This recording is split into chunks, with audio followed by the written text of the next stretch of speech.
Hello everyone and welcome back to the Common Sense Crypto channel. As with you always, this is Rich doing another video today on XRP. So I hope you're all having a wonderful day today wherever you are in this great world. We're gonna talk about XRP. And I gotta start with this. This is what you see every single day on X now. People just spreading nonsense about XRP. This is coming from Adam Livingston. Now, I want to point out that he wrote a book on Bitcoin, so most likely he's still trying to promote his book. Imagine waking up every day in 2025, checking your XRP bag, and still believing we're early. The banks are coming. Bro, you bought a pre-mined banker scam run by a bunch of khaki-wearing geriatrics in a WeWork office who dump on you monthly like it's a bodily function. You are not a crypto investor. You are a financial abuse victim with Stockholm Syndrome. Bitcoiners are waging a revolution against central banks, and you're over here role-playing as a liquidity provider for Ripple's exit strategy. You're not going to Valhalla. You're going to customer service hell where they open a ticket and never reply. Buy Bitcoin before XRP makes you sell plasma for gas money. I had to read that whole post because it's so ridiculous at this point. This was great back in 2020 when we were all still speculating. Here we are now. Ripple has money transfer license all around the United States and even outside the United States. Ripple has laid rail after rail for XRP to run on for the last decade. And on top of that, XRP is already being acquired for company treasuries now.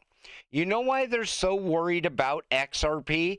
Because XRP is the biggest threat to the Bitcoin scam that they've been running for years. That scam, that Ponzi, is coming to an end, and they all know it. This guy needs to do some serious research because he's still stuck back in 2020, listening to Michael Saylor. They suppressed XRP for years. Listen to the push by these guys on tech that's slow and expensive to move value on the internet. They're pushing Bitcoin and Ethereum.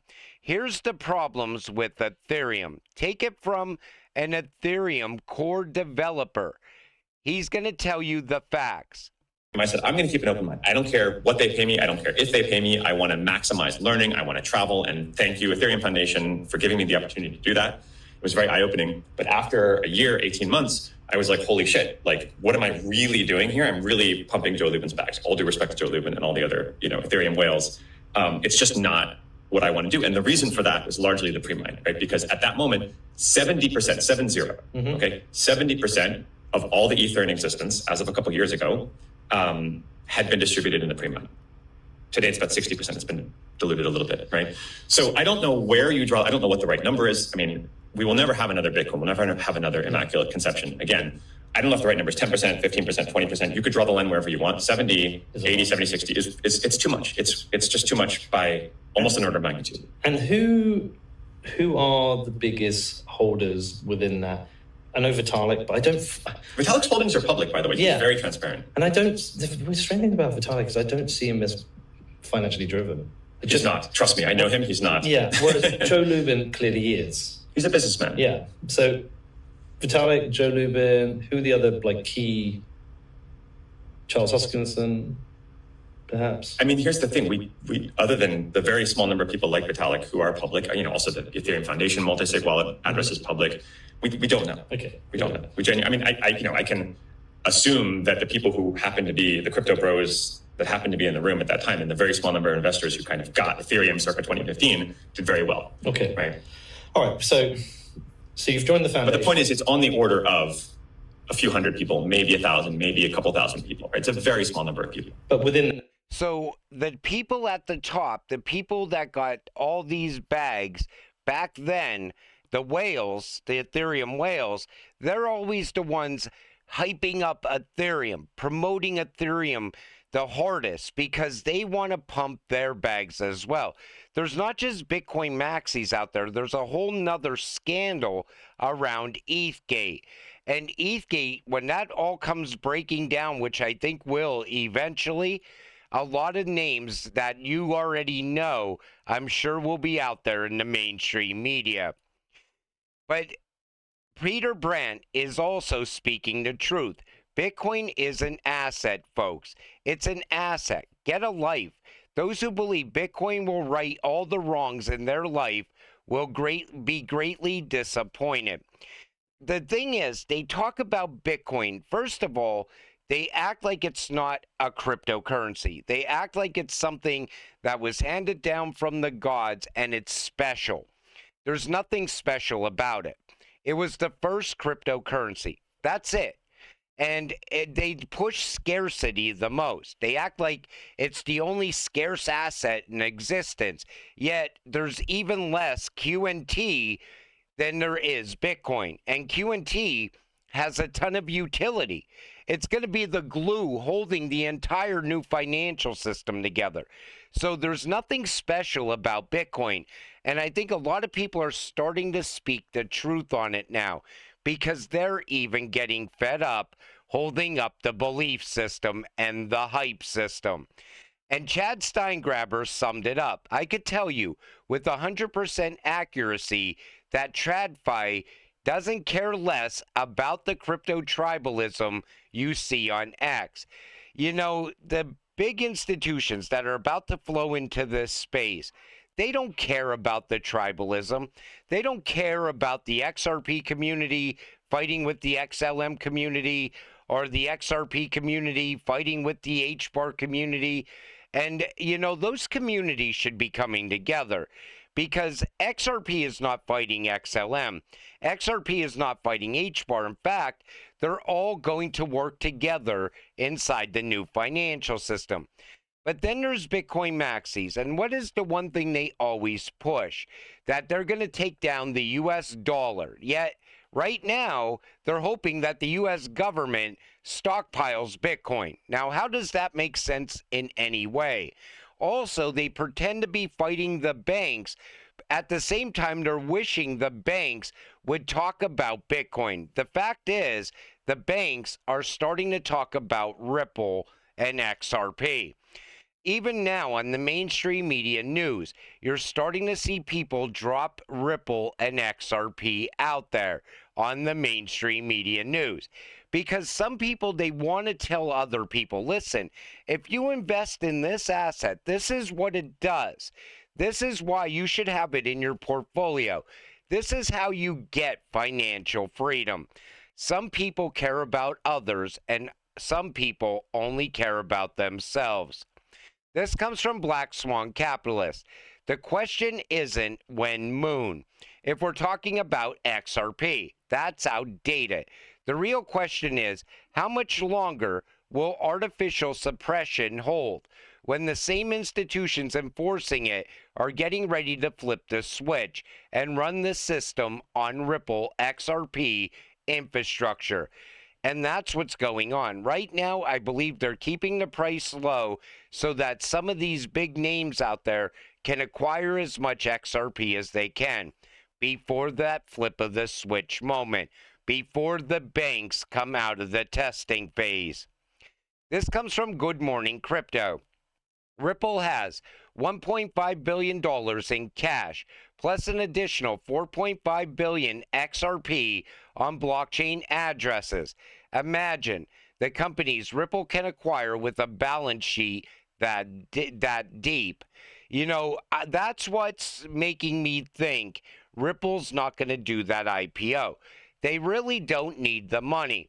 Usually a company does an IPO when they're looking to put some money on the balance sheet. Ripple doesn't have to do that.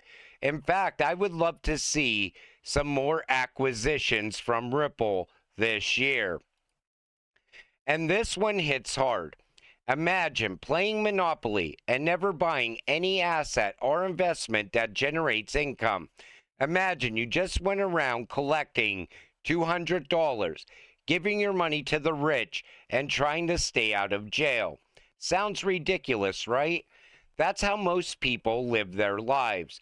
You know, when you talk to someone about getting into crypto, right away they always try to say, well, it's risky. I know people that lost money in crypto. And then you ask them, what were they investing in? Oh, I don't know. It was like some kind of meme coin or something. If you're investing in XRP, XLM, XDC, and so on, utility-driven cryptocurrencies, you're not gambling at all. You're not going to lose your money because you're investing in something that actually has a real-world use case. But I know so many people that just go through life working 9 to 5, getting the paycheck, blowing the paycheck, most of it over the course of a weekend, and by Monday morning, they're scrounging up gas money and change for lunch. People do this, you know, never wanting to invest. You know what's the greatest thing about investing? Is having something to look forward to. Most people have nothing to look forward to. This comes from Pumpius, and this is very true. $70,000 car finance. Congrats, man. Well deserved. $120K in student loans. Totally normal. Don't stress it. $20K trip on a credit card. You've got to treat yourself. I don't know who's spending $20K on a trip, but okay. $5K in XRP. Whoa, careful. That's risky. Funny how people clap when you dig yourself into debt, but question you the moment you invest in your future. That is very true. You know, whenever somebody buys a car or something like that, there's always people there. Man, that is a great car.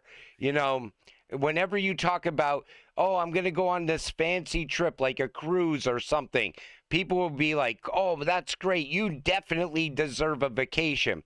But with the second you start talking about crypto, right away, people want to talk you out of it. Or they tell you they don't want to hear about it because it's monopoly money and it isn't real. But very soon, a lot of you are going to come into some real money. And you got to have a game plan. I don't want to see any of you back here chasing the next big thing. I want you to set yourself financially free. Start getting that passive income. So continue building off of your crypto bag. I want you all to build an empire around your crypto bag. Because, you know, I want to see people break away from the broken system. And when you know the key to unlocking financial freedom, you want to share it with as many people as you possibly can. This comes from 589. This bull run sucks. No Lambo, no private jets.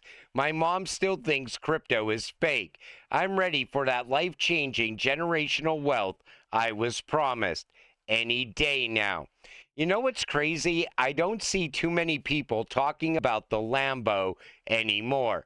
Now I see people, I don't know if people have been holding XRP so long that they've grown up holding XRP. Now they're talking about paying off their mortgage, paying off some of their debt, going on a vacation. But nothing substantial like buying the Lambo or a private jet or even the mansion. I see so many people saying, just give me a cabin in the woods on an acre of land and I'm happy. But I don't know if crypto's maturing or what's going on this time around. But there definitely is no Lambo talk. And usually people are talking about the Lambo a year before alt season even gets here. But it is just a great time to be in crypto. And honestly, I cannot wait to share this run with all of you. I've been looking forward to this since the day I started this channel.